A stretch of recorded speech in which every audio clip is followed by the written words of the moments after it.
এখন আমি লতির মধ্যে সব মশলাপাতিগুলো দিয়ে দেবো। প্রথমে দিয়ে দিচ্ছি আমি নুন, দিয়ে দেবো হলুদ, দিয়ে দেবো সামান্য করে লঙ্কার গুঁড়ো। এই মশলাটা আমি এই যে ঘুরিয়ে নিয়েছিলাম, এর মধ্যে নারকেল, সাদা সর্ষে, জিরে, দুটো কাঁচা লঙ্কা, দুটো পাকা লঙ্কা, আদা, একটু পেঁয়াজ, একটু রসুন সব মিলিয়ে একসঙ্গে আমি মিক্সিতে পেস্ট করে নিয়েছি মশলাটা।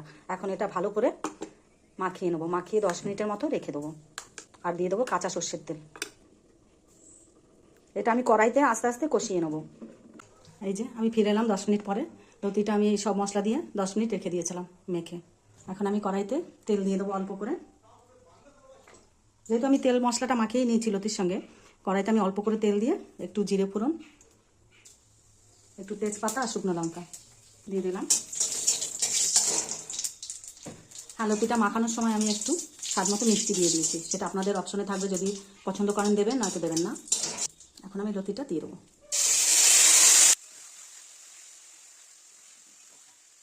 দিয়ে দেবো 4টে কাঁচা লঙ্কা। দেখুন মাথাগুলো আমি চিড়ে নিয়েছি এইভাবে।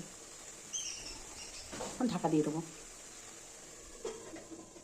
আমি ঢাকনাটা খুলে নিই। মাঝে একবার আমি খুলে নিয়েছিলাম, ঢাকনা খুলে একবার আমি নাড়াচাড়া করে নিয়েছিলাম। দেখুন দারুণ সেন্ট বেরিয়েছে। আমার খেতে যা লাগবে এটা।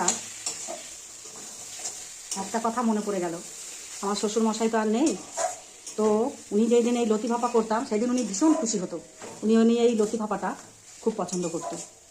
আপনারাও একটু এইভাবে করে খেয়ে দেখবেন, দারুণ স্বাদ লাগে।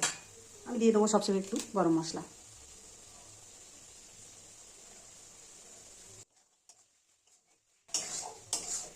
রেডি আমার লতি ভাপা। একবার হলেও আপনারা বাড়িতে এইভাবে করে খেয়ে দেখবেন।